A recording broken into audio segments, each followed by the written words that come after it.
Everything coming together? Well, it's certainly coming together. There's no doubt about that. I'm so proud. I'm so thankful for all the incredible people bringing it to reality. The amount of hard work, the commitment, to not cutting corners here in kind of the 11th hour, and I'm now starting to feel that energy about getting our fans in here to live and feel and breathe it themselves. As we've walked around, there's so many details. Every single door handle to ceiling to wall has a piece of history. Talk about just the intention behind everything.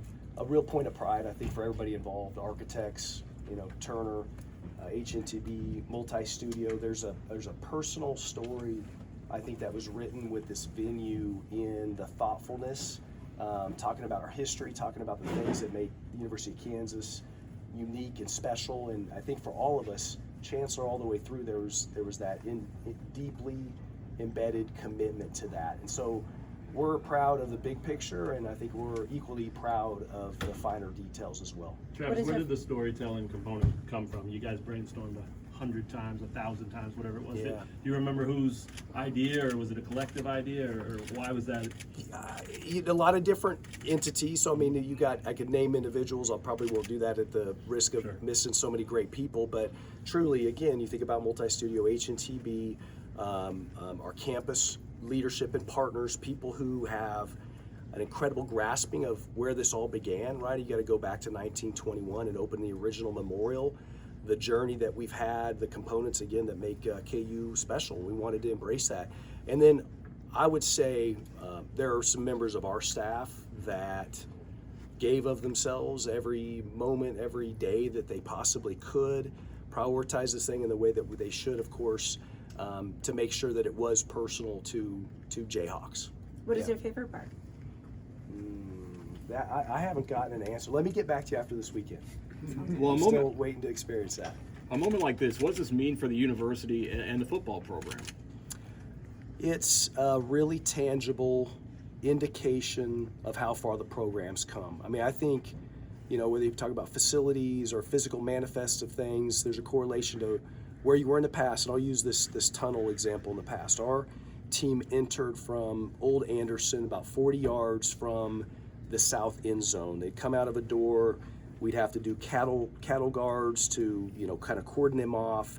Then we had to deal with pedestrian traffic flow, and then we had a fake tunnel for the guys to walk out of. And I think, unfortunately, that was, a depiction of where we were for all too long. And now you think about the tunnel entrance direct from their locker room with lighting and cameras and audio and all the things that a program of this magnitude deserves. And I think that, to me, really depicts how far Kansas football has come. And here's the other thing I'd say about that unfinished east side, to me, is a reminder that we've got work to do, both obviously in the facility, but certainly as we think about this football program. We're excited about that.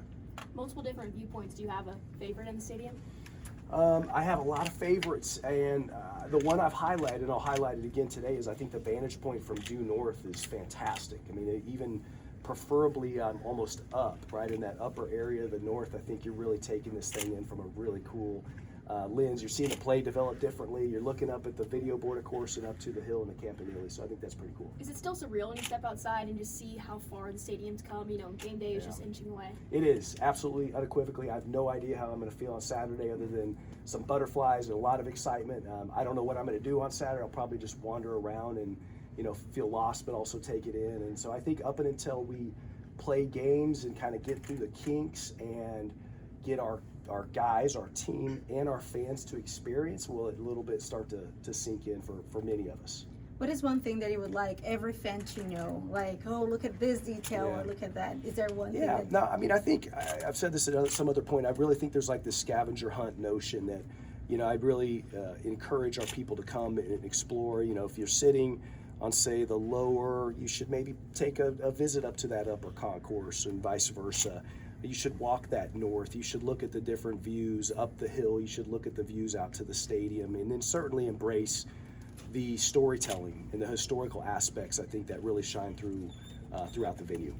Have you had any cool moments of gratitude from the players where you saw them kind of see it, and or they maybe said something to you or anything like that? I mean, over and over, to be honest. I think we felt that at KU ever since Coach Leipold and the staff got here. that we felt a sense of gratitude from the guys that have graduated, that will have played in obviously this venue certainly, and those that have been here for the previous venue to Kansas City last year and to now the new booth. They've been awesome. The Chancellor and I spoke to the team last week, and of course, Coach Leipold started off by just talking about the university-wide commitment, and that's really the story. This is a university-wide commitment, not just to football, not just to athletics, but to a level of excellence that I think you can't really otherwise bring to life, and you could feel the gratitude from every single one of our football student athletes. You guys had select a seat where fans were able to come in and sort of see where they might want to have their seats. Yeah. What sort of feedback did you get from them? Oh gosh, countless positive reaffirmations. Just job well done, exceeded expectations, can't wait for Saturday. I'm sure somebody's getting some critical lens. I haven't heard them. I imagine I'll hear some of that Saturday, but we are just not hearing it. Our people who've seen, felt it, sat in their seats, been to their premium suite or whatever it might have been are just raving. They're over the moon. And you talk about gratitude. Our fans and our donors have a lot of gratitude too, because they've lived through a very different version of Kansas football and certainly a very different version of this particular venue. And then creating a home field advantage. I know that's obviously a big impact of this. How do you think that's going to play out this fall? Oh, it's going to be huge. I mean, last year was great. No excuses. We had great crowds, great environments at both Children's Mercy and at Arrowhead, of course. But there's something about being home. And, KU is permanently and thankfully forever tethered to the city of Lawrence. And so I think so much of the character around game day, the fact that we're super uniquely situated at the bottom of the hill, you got campus above, you got a neighborhood surrounding you otherwise. I think that's part of the charm and part of the character of game day in Lawrence, Kansas.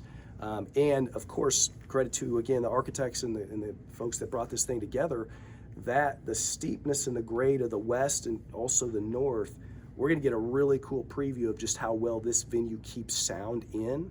And when we have a chance to finish out that east, I think we're going to have created what we think will be one of the best home field environments, home field advantages in the country. Do we have a timeline for the second phase? Working on it.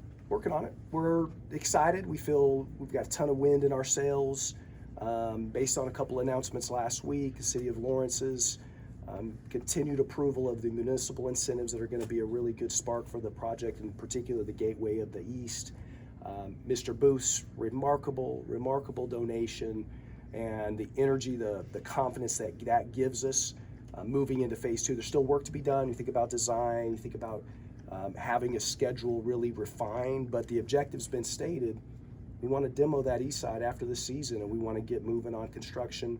Of course, when things are finished and all that is still kind of in flux at this point.